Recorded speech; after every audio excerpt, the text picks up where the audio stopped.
Minuto, e nós estamos aqui para falar um pouquinho, compartilhar um pouquinho, né, a nossa devocional de hoje, que é sobre 2 Reis, capítulo 23. 2 Reis, capítulo 23, fala do rei Josias, então, renovando a aliança com o povo de Deus. Só lembrando um pouquinho o 22, eles estão lá naquela reforma do templo, né, e eles então, agora eles acham, né, no meio daquela reforma do templo, eles acham o livro, um rolo, né? Um rolo da lei, um livro da lei, como se fosse tivessem achado ali o livro de Deuteronômio, os 5 primeiros livros da Bíblia, e, pasme, eles começam a ler e percebem que algo de muito errado estão fazendo, né, com a vida deles e com a vida do povo, gente.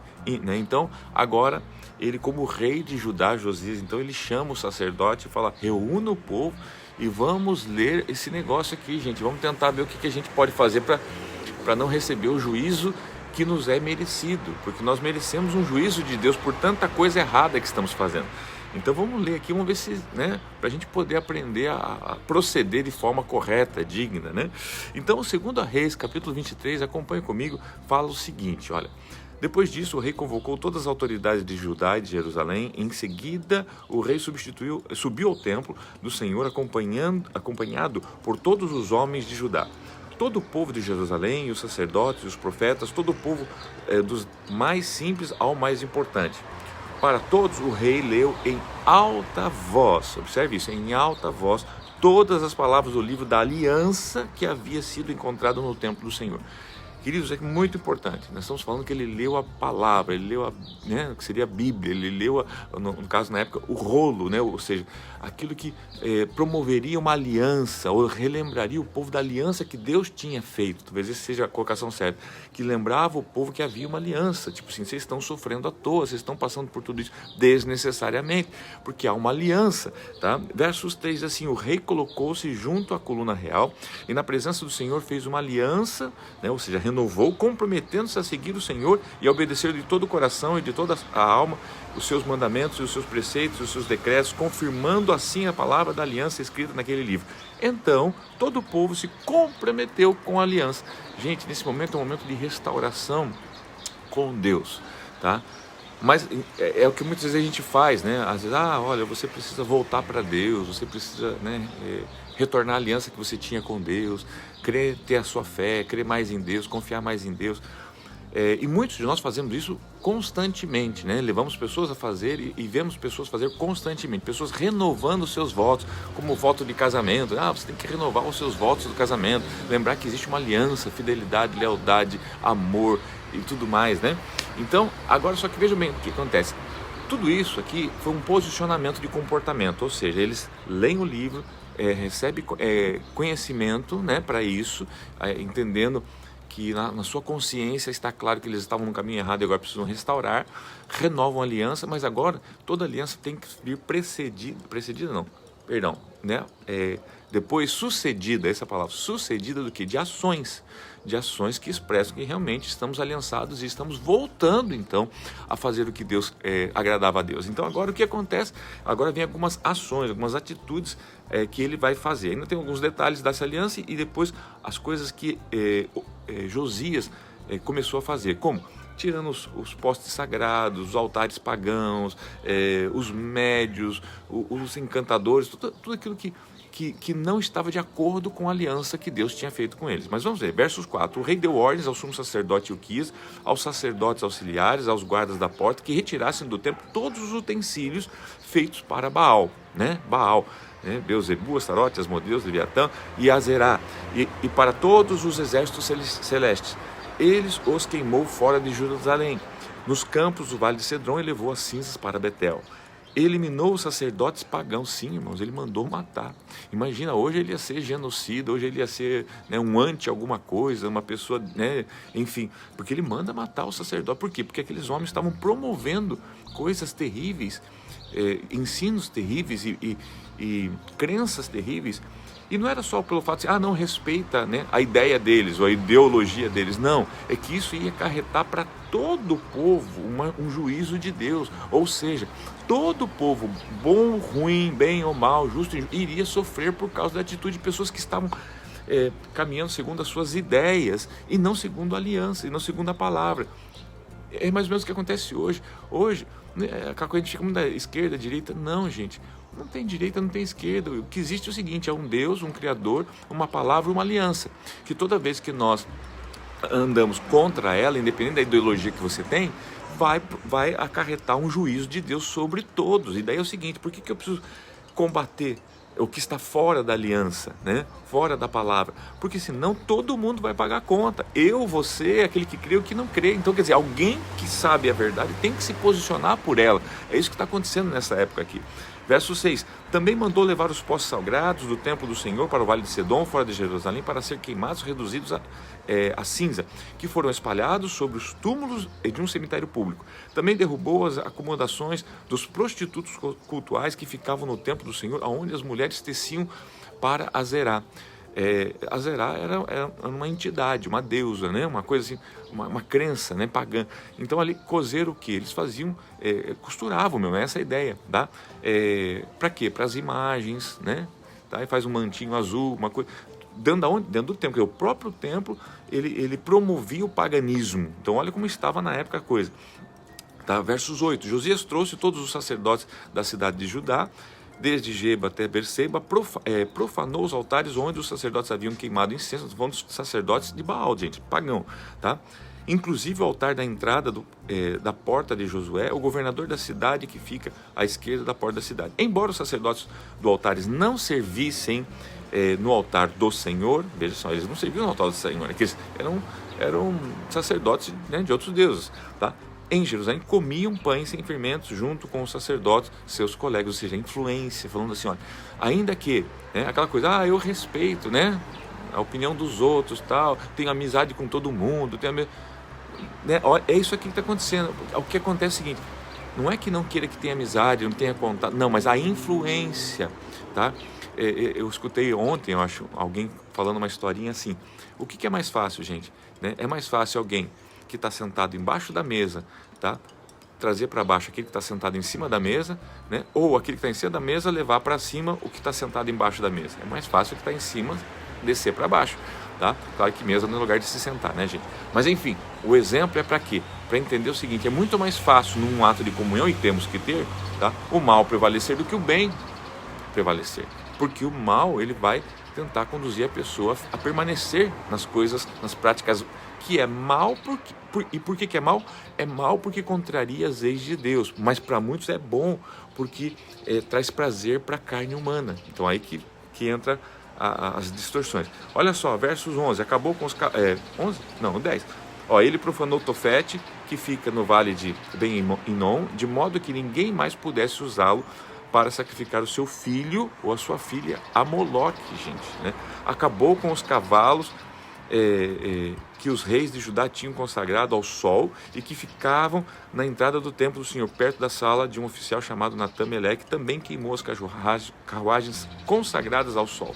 Tá? Derrubou os altares que os seus antecessores haviam erguido no terraço, em cima do quarto superior de Acás, e os altares de Manassés havia construído nos 2 pátios do templo do Senhor. Retirou-os dali, despedaçou-os, atirou o entulho no vale de Cedrom. O rei também profanou os altares que ficavam a leste de Jerusalém, ao sul do Monte da Destruição, os quais Salomão, rei de Israel, havia construído para Astarote. Olha só, quem que construiu, gente? O rei Salomão, o homem mais sábio, que a Bíblia fala, ele me constrói altares para um deus falso chamado Astarote.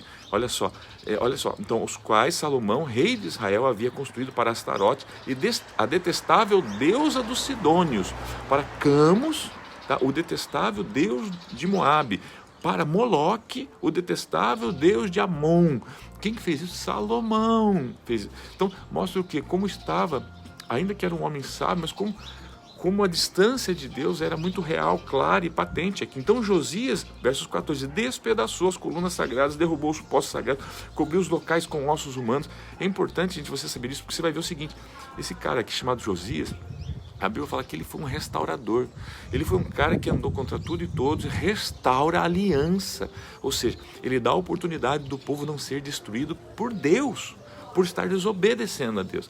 Então, versos 15, até o altar de Betel, altar idólatra edificado por Jeroboão, filho de Nebate, aquele famoso, que levou Israel a pecar até aquele altar e o seu santuário ele o demoliu. Queimou o santuário e o reduziu a pó, queimando também os postes sagrados. Quando Josias olhou em volta e viu os túmulos que havia nas encostas da colina, mandou retirar os ossos dos túmulos e queimá-los no altar a fim de contaminá-lo. Deixa eu ler. Os ossos dos túmulos e queimá-los no altar a fim de contaminá-lo, conforme a palavra do Senhor proclamada pelo homem de Deus que predisse essas coisas. O rei perguntou: que monumento é este que estou vendo? Os homens da cidade disseram: é o túmulo do homem de Deus que veio de Judá e proclamou estas coisas que tu fizeste ao altar de Betel. Então ele disse: deixe-no em paz e ninguém toque nos seus ossos. Assim pouparam seus ossos, bem como os do profeta que tinha vindo a Samaria. Como havia feito em Betel, Josias tirou e profanou todos os santuários idólatras e os reis de Israel haviam construído na cidade de Samaria. Agora veja que ele está lá no Reino do Norte, gente, né? E que provocaram a ira do Senhor. Ele está fazendo uma revolução em todo Israel. Josias também mandou sacrificar todos os sacerdotes daqueles altares idólatras e queimou ossos humanos sobre os altares. Depois voltou a Jerusalém. Então o rei deu a seguinte ordem a todo o povo: celebrem a Páscoa. O que é Páscoa? Libertação, retirada do povo da escravidão. Antes de citar o verso 21, gente, como é que você acha que Josias seria visto hoje? Como um cara intolerante, como um cara mau, genocida, um cara que está querendo colocar ordem, um cara que está tentando estabelecer ordem, não dele, ordem de Deus, ordem da Constituição, ordem. Então, hoje, imagina, hoje talvez iam fazer um impeachment desse rei Josias. Por quê? Porque ele está tentando restabelecer a ordem dele, não, a ordem de Deus, os valores de Deus, os fundamentos de Deus, os princípios de Deus. Olha como é sério e como a história se repete, gente. Olha como a história se repete, tá? Agora o versículo 21, que fala da Páscoa, né? Então o rei deu a seguinte ordem a todo o povo: celebrem a Páscoa ao Senhor, o seu Deus, conforme está escrito nesse livro da aliança. Nem nos dias de juízes que lideraram Israel, nem durante todos os dias dos reis de Israel e dos reis de Judá foi celebrada uma Páscoa como essa. Por que não foi celebrada uma Páscoa, gente, como aquela nos dias anteriores? Mas no 18º ano do reinado de Josias, esta Páscoa foi celebrada ao Senhor em Jerusalém. Além disso, Josias eliminou os médiuns, gente, ele põe para correr os médiuns e os que consultavam espíritos. Olha só, os consultavam espíritos, tá? Os ídolos da família, os outros ídolos de todas as outras coisas repugnantes que havia em Judá e em Jerusalém. Ele fez isso para cumprir as exigências da lei escrita no livro que o sacerdote Ilquias havia descoberto no templo. É interessante que a palavra estava escondida no próprio templo. Você vê que o templo não servia para nada, né? A Bíblia estava lá escondida, né? Versos 25. Nem antes nem depois de Josias houve um rei como ele. Olha só, nem antes nem depois houve um rei como ele, tá? Que se voltasse para o Senhor de todo o coração, de toda a alma e de todas as suas forças, de acordo com toda a lei de Moisés. Versos 26. Então o Senhor manteve o furor de sua grande ira, ou seja, Deus que lhes manteve o furor da sua grande ira, que se acendeu contra Judá por causa de tudo que Manassés, o rei antecessor, fizera para provocar a ira de Deus. Então todas essas coisas provocam a ira de Deus. Eu digo para vocês, gente, ninguém está me ferindo, tá? Em ir contra a minha ideologia, tá? E eu espero não estar ferindo você quando eu tento posicionar não contra a sua ideologia, mas contra a verdade que Deus deixou. Porque a questão aqui é a seguinte: nós estamos provocando a ira de Deus, a mão de Deus vai vir, é aquela coisa do Apocalipse que ninguém quer, mas por que vem? Porque está todo mundo fazendo o que acha que tem que fazer e não o que é para fazer. Então, queridos, aqui, na verdade, entendam, não é um lado se levantando contra outro, é todos que deveriam estar se unindo, tá? Para quê? Para se salvar do quê? Da ira que vem pela desobediência, né, do povo que brinca com Deus, que brinca com as coisas de Deus, tá? Então, versos 27, por isso o Senhor disse, também retirarei Judá da minha presença, tal como retirei Israel, e rejeitarei Jerusalém, a cidade que escolhi, e este templo, a qual eu disse, ali porei o meu nome. Versos 28, os demais acontecimentos do reinado de Josias e todas as suas realizações estão escritos no livro do registro histórico do rei de Judá. Durante o seu reinado, né, Faraó Neco, rei do Egito, avançou contra o rio Eufrates ao encontro do rio da Síria. Perdão. Durante o reinado, né, do Faraó Neco, né, durante o seu reinado, o Faraó Neco, rei do Egito, avançou até o rio Eufrates ao encontro do rei da Síria. Era uma luta contra o rei da Síria, gente. O rei Josias marchou para combatê-lo, mas o Faraó Neco o enfrentou e o matou em Megido. E aqui talvez seja a falha da vida de Josias. Que ele tinha que se meter em coisa que não era com ele, tá? Morreu, tá? Um homem abençoado desse aqui foi morto, tá? Por o Faraó do Egito. 30, e depois a pergunta fala, poxa, por que Deus não livrou ele? Aqui é uma outra questão que a gente pode conversar.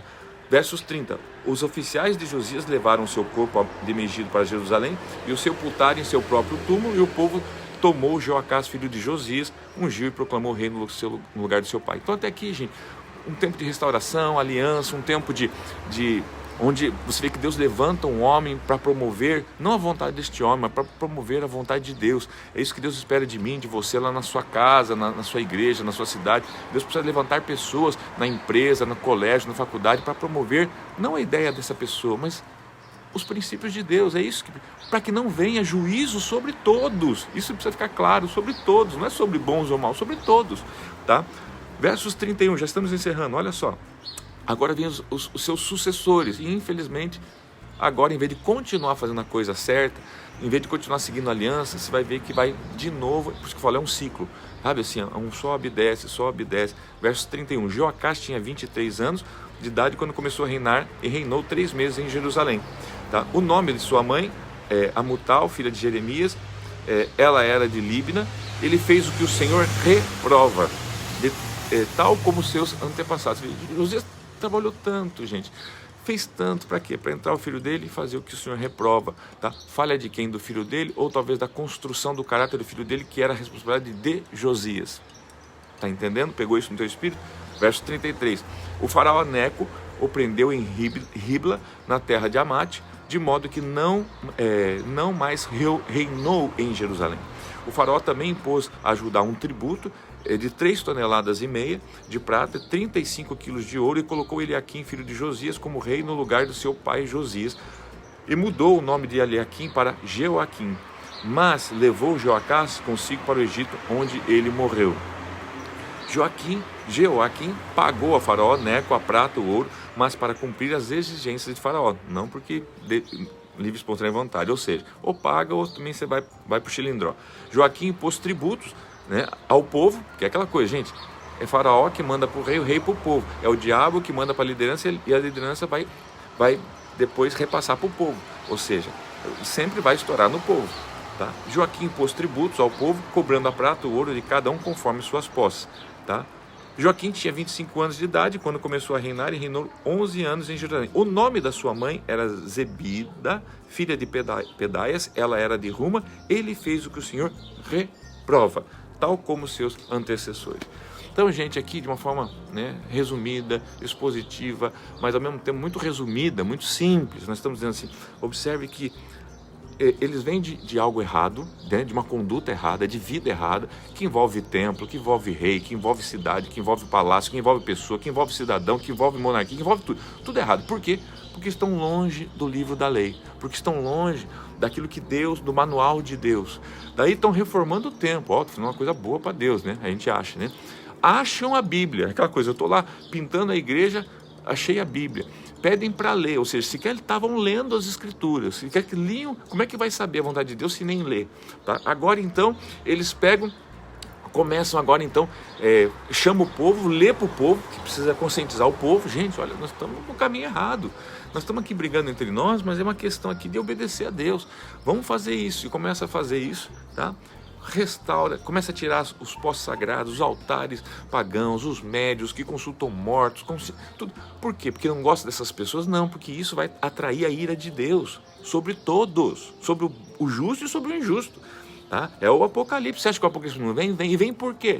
Se todo mundo fosse bom, gente, viria Apocalipse? Se todo mundo estivesse obedecendo a Deus, precisaria Apocalipse? O Apocalipse o que é? Nada mais é do que Deus vindo contra todos, tá? Temos a promessa que vai retirar, né, aqueles que estão com ele, tá? Ou quem não for arrebatado vai morrer com ele, vai estar com ele mesmo, vai ter que passar pela morte, ou seja, vai ter que passar pelo sofrimento do mesmo jeito.